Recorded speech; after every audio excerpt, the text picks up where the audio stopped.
It was a typical Friday night, but after everything that happened, it became the night I will never forget. I was driving home after a long day at work. The road was deserted, illuminated only by my car's headlights.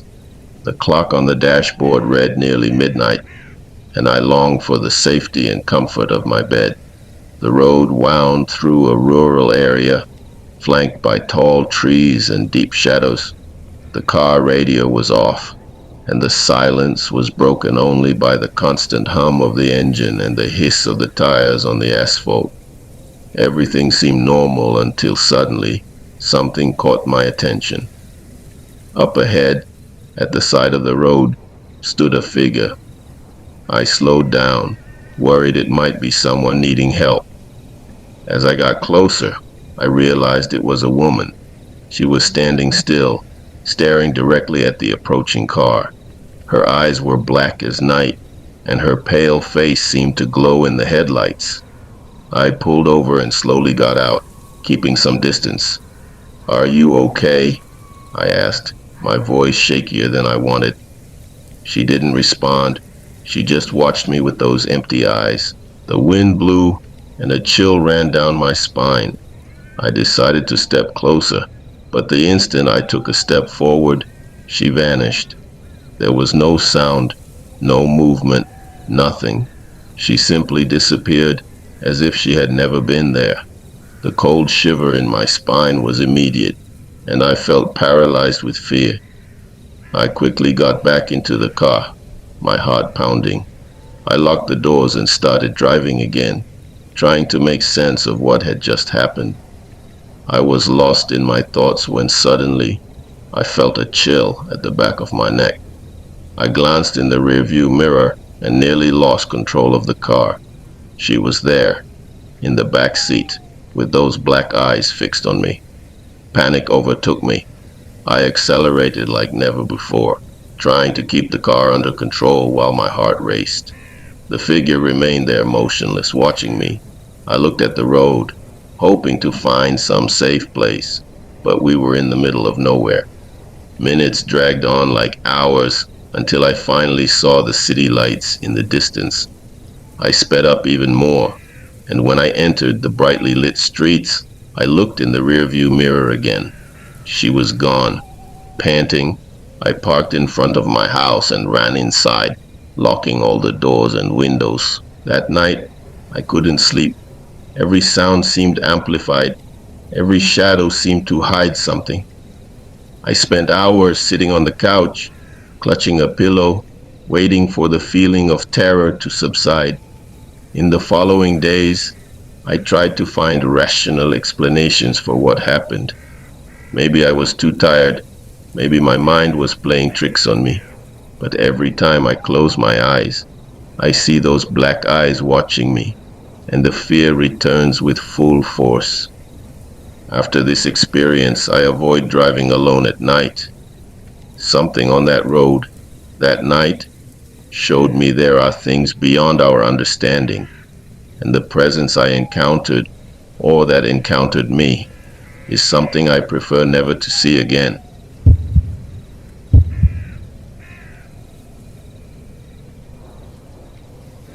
Alex had always found solace in the serenity of night walks. The city, with its constant noise and bright lights, seemed to have a new face when night fell, calm and mysterious.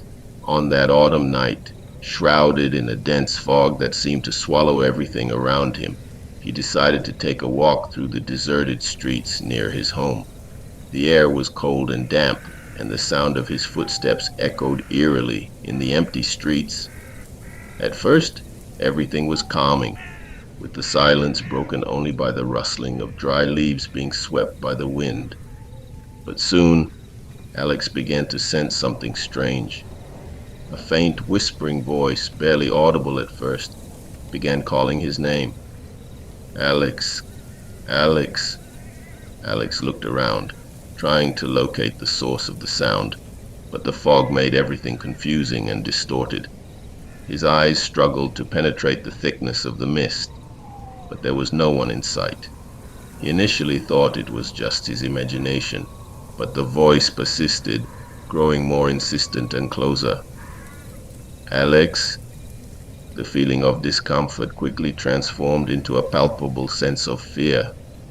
Alex tried to quicken his pace, his breathing becoming heavier, but the voice seemed to match his speed, almost taunting his attempt to escape. "Alex, where are you going, Alex?" The voice whispered with a tone that was both alluring and threatening. Desperate, Alex began to run, his shoes pounding against the pavement, but the fog seemed to close in around him, making every street and every corner a labyrinth of shadows and despair. The streetlights were merely blurred patches in the fog's thickness, and he felt as though he was being pushed in a direction, as if the fog had a will of its own.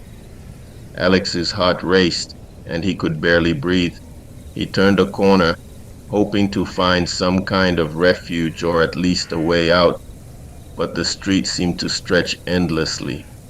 The voice was now so close he could almost feel the whisper in his ear. "You can't run from me, Alex. I'm always with you." He spotted an old abandoned building and ran toward it, trying to find shelter. With difficulty, he pushed open the rusty door and entered. The interior was dark and dusty, and the feeling of claustrophobia was almost suffocating. Alex heard the voice, now more clearly than ever, coming from within the building's shadows. "You hide, but you can't hide forever." With his heart pounding, Alex began to explore the building, each step echoing eerily. He tried to find an exit, but each room seemed to look like the previous one, old, dark, and filled with dust-covered furniture. The voice continued to follow him, growing ever closer as fear turned into panic. Finally, Alex found a small window that seemed to lead to the back of the building. He managed to open the window and tried to escape through the opening, but when he looked outside, he saw he was back on the deserted street, with the fog now thicker than before. He was exactly where he started, trapped in an endless cycle. The voice, now louder and more triumphant, whispered in his ear, "You can't escape from me, Alex. You are a part of me now." With a muffled scream, Alex turned and saw a dark figure materializing in the fog before him. The figure slowly approached, and Alex realized with horror that there was no escape. The fog seemed to compress around him, becoming an impenetrable prison. The voice continued, now a cacophony of threatening whispers. The next morning, the locals found the street as deserted as ever, but Alex was never seen again. The only thing left was a pair of abandoned shoes on the sidewalk, and the mystery of his final walk was never solved. The fog, which seemed never to fully dissipate, remained as a reminder of the terror lurking in the shadows, and the persistent echo of a voice that should never have been heard.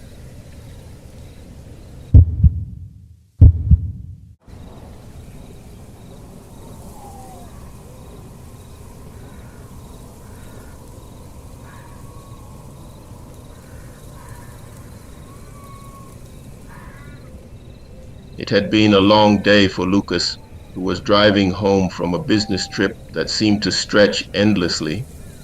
Exhausted, he spotted a flickering sign in the distance, an old, abandoned gas station with its lights barely functional. The sign, barely legible through the grime and rust, seemed to beckon him for a quick refuel. Lucas pulled into the deserted lot, the gravel crunching under his tires as he parked beside the old, dust-covered pumps. The station had been closed for years, evidenced by the faded advertisements peeling off the walls and the weeds creeping through the cracks in the pavement.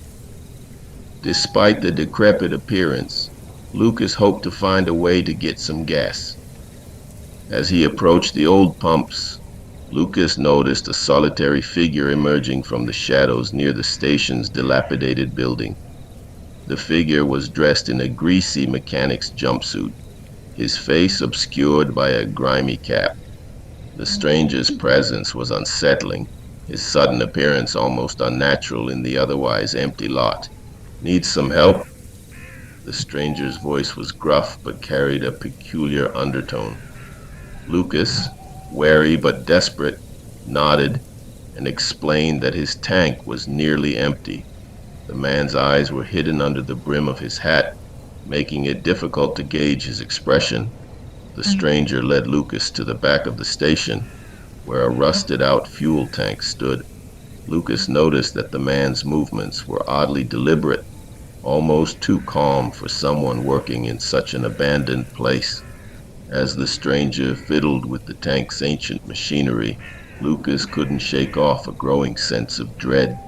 The air was heavy, and the surrounding darkness seemed to close in on him. Suddenly, Lucas heard a noise that made his blood run cold, the sound of footsteps echoing from inside the old building. He turned to see if there was anyone else around, but the building was as silent and still as before. When he looked back, the stranger was standing closer to him, his face now partially visible, revealing a pair of piercing hollow eyes that sent shivers down Lucas's spine. "There's something odd about this place," Lucas remarked, trying to break the growing tension. The stranger merely nodded, his eyes never leaving Lucas. "You're right," the man replied with a slow, chilling calm. "This place has its secrets." Lucas's unease grew as he watched the stranger work, his hands moving with an unsettling precision. The noise of the fuel pump was the only sound breaking the oppressive silence. As the tank filled, Lucas noticed that the surrounding darkness seemed to pulse with a life of its own, as if the shadows were watching and waiting.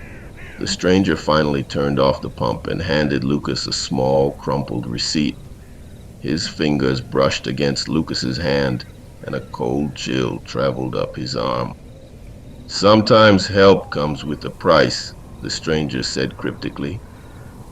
Lucas, eager to leave, thanked the man and quickly got back into his car.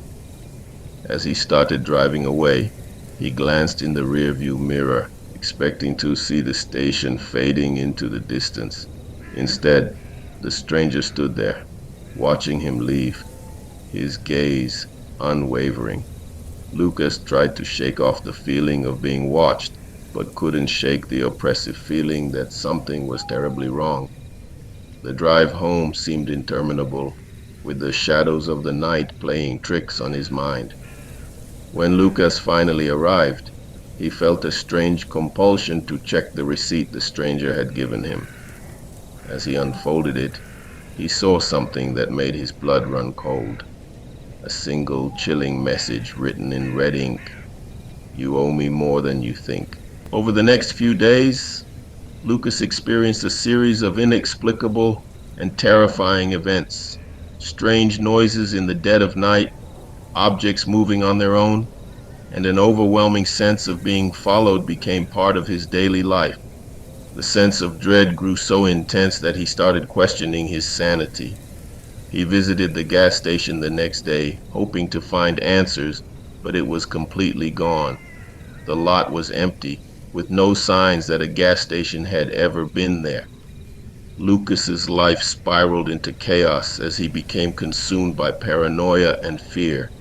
The unsettling presence of the stranger seemed to linger, a dark shadow that haunted him wherever he went. Every creak, every whisper of the wind, every dark corner of his home seemed to whisper the same chilling message: "You owe me more than you think." As weeks turned into months, Lucas's sense of reality began to fray, consumed by the terror of the unknown. The abandoned gas station had vanished without a trace, but the eerie feeling that something had followed him home never left. The stranger, with his hollow eyes and cryptic warnings, had left a mark on Lucas's life, a haunting reminder that some places hold secrets too terrifying to uncover, and that sometimes a simple act of help can come at a horrifying cost.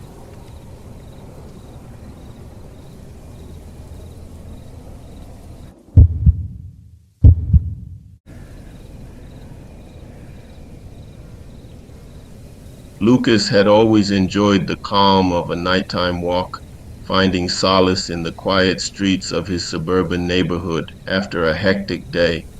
But one night, his usual routine turned into a harrowing experience that would haunt him for the rest of his life.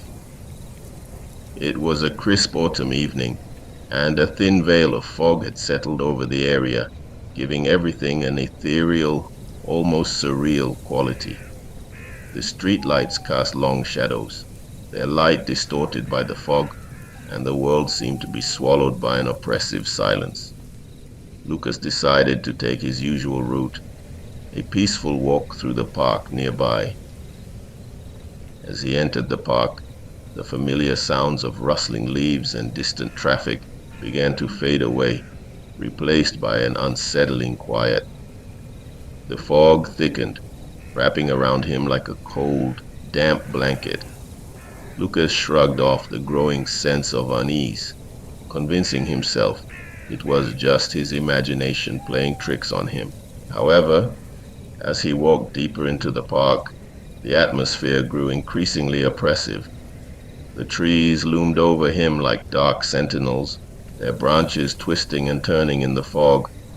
Lucas began to hear faint, indistinguishable whispers. He stopped, straining to make out the words, but the fog seemed to swallow any sound before it could reach his ears. He resumed walking, quickening his pace, but the whispers grew louder and more persistent. They seemed to come from all directions, forming an eerie chorus of fragmented voices. Lucas's heart began to race and he quickened his steps, desperately trying to make his way out of the park. As he neared the edge of the park, he saw something that made him stop in his tracks. A figure stood at the edge of the fog, shrouded in shadow. It was difficult to discern the figure's features, but its presence was undeniably menacing. Lucas's breath caught in his throat as he realized the figure was watching him intently. He tried to call out, but no sound escaped his lips. The figure remained motionless, its eyes, or what he could only assume were eyes, gleaming faintly in the fog. Lucas felt a chill run down his spine. The whispers had now turned into a cacophony of voices, each one calling his name in a mournful, pleading tone. Desperate to escape, Lucas turned and fled. The fog seemed to close in around him, the shadows growing darker and more oppressive. Every turn he took led him deeper into the labyrinthine park, and the whispers grew louder and more chaotic. His breathing was ragged, and panic set in as he stumbled through the dense fog. In his frantic flight, Lucas tripped over something and fell hard to the ground. As he tried to get up, he noticed a strange, glistening object, partially buried in the dirt. He reached out and pulled it free, revealing a tarnished locket. The locket was old and ornate, with a delicate chain and a faded photograph inside. The photograph was of a young woman, her face eerily familiar. Before Lucas could ponder the significance of the locket, he heard the figure's footsteps approaching. They were slow and deliberate, echoing ominously through the fog. Lucas's fear reached a fever pitch, and he scrambled to his feet, clutching the locket tightly. He ran in the direction he hoped would lead him out of the park, but the fog seemed to distort reality, twisting the path and making him disoriented. The whispers continued to grow louder, now a frantic chorus of voices crying out in anguish. Suddenly, he saw the park's exit in the distance, a sliver of hope in the encroaching darkness. Lucas pushed himself harder, his strength waning as he approached the exit. Just as he was about to step into the open street, he felt a cold hand grip his shoulder. He spun around to face the figure, now closer than ever.